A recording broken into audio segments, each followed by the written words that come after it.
इस वक्त मेरे साथ मौजूद है आरजेडी के सांसद संजय यादव। संजय जी, चुनाव आयोग ने लगातार ये कह रहा है, आज भी जो है जानकारी आई है कि 6 दिन हो गए हैं आप लोगों के जो बीएलए थे, जो राजनीतिक दलों के कार्यकर्ता के तौर पर वहां पर जो है काम कर रहे थे बीएलए के तौर पर, एक भी ऑब्जेक्शन नहीं आया अब तक। ऑब्जेक्शंस भी जा रहे हैं। पहले तो चुनाव आयोग को ऑब्जेक्शन आदमी तब देगा ना, तब ऑब्जेक्शंस पे कुछ काम हो। हम तो ऑब्जेक्शंस 25 जुलाई से लगा रहे हैं। हम मांग भी कर रहे हैं, सुझाव भी दे रहे हैं और सवाल भी उठा रहे हैं। तो एक का तो इन्होंने कोई सोल्यूशन दिया नहीं है। अब हमारी साधारण सी 3 मांग थी। आपने कहा कि 65 लाख मतदाताओं के नाम काट दिए हैं।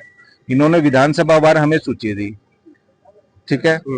अब एक चीज बताइए, अमुक विधानसभा में अंकित कुमार का नाम काट दिया।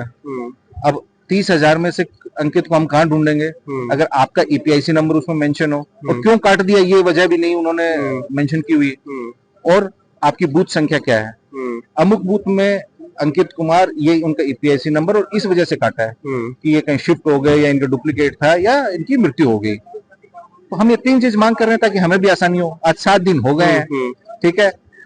8 तारीख तक 18-20 जुलाई के आसपास जो लिस्ट दी गई थी उसमें क्या जानकारी थी? नहीं, वो मैं बता रहा हूँ जी।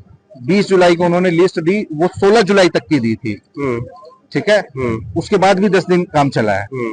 उसमें ये नहीं दी थी कि कौन मारा गया कौन, उन्होंने ये दी थी कि अब तक ये सूची है, आपके विधानसभा में इतने मतदाता रह गए हैं जिन्होंने गणना प्रपत्र नहीं भरा है। लेकिन उससे पहले जो उनके पास आंकड़ा था भरे हुए का भी, वो भी किसी ने भरा नहीं था। वो ना उनके घर कोई बीएलओ गया था, बीएलओ ने वहीं डाउनलोड किया है, वहीं अपलोड फर्जी सिग्नेचर करके अपलोड कर दिया था। तो वही तो कह रहे हैं, इतनी एनोमलीज हैं पूरी प्रोसेस में। हम इस प्रोसेस पे ही क्वेश्चन मार्क उठा रहे हैं शुरू से। अगर आप एक पक्षीय हैं, पारदर्शी तरीके से, ईमानदार तरीके से काम कर रहे हैं, तो आप हमारे सवालों का जवाब दीजिए। तेजस्वी जी को नोटिस जारी किया गया, 2 बार कर दिया गया है कि आप में जो उसका जवाब दिया जाएगा। 8 तारीख तक उनसे कहा गया है कि अपना वो जमा कर दें, जमा कर देंगे, जवाब दिया जाएगा ना। तो घर बैठ के बनाता है क्या पहचान पत्र? वो तो कह रहे हैं कि जमा करें, हम जांच करेंगे। चुनाव आयोग कह रहा है बिल्कुल करिए, बिल्कुल करिए।